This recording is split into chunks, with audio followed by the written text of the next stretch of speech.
Gloire soit rendue à Jésus. Que la liberté est passée par là. Galates chapitre 3. Regardez le verset 8.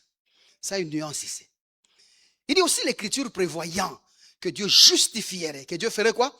Justifierait les païens par la foi, a d'avance annoncé cette bonne nouvelle à Abraham. Nous allons revenir sur ce verset. Toutes les nations seront bénies en toi. Toutes les nations seront bénies où? Toutes les nations seront bénies par toi. Il dit toutes les nations seront bénies en toi.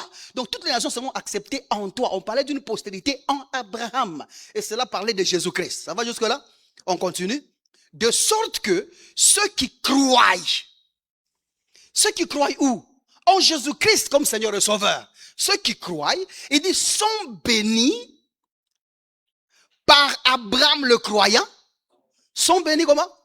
Avec Abraham le croyant. Abraham est notre associé et notre collègue dans la bénédiction, dans la foi de Jésus-Christ. Ils ne sont pas bénis par Abraham. Abraham n'est pas la source d'être accepté par Dieu. Parce que le mot être béni là-bas, c'est être accepté par Dieu.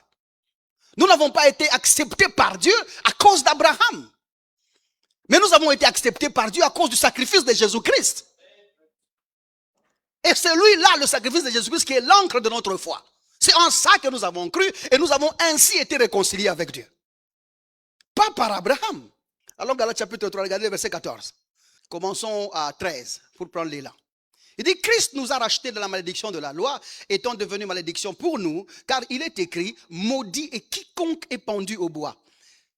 C'est ça la phrase qui pose problème. Afin que la bénédiction d'Abraham eût pour les païens son accomplissement en Jésus-Christ, et que nous ressuscions par la foi l'esprit qui avait été promis. Ah. La bénédiction ici, c'est quoi que nous avons reçu? Ce sont les voitures?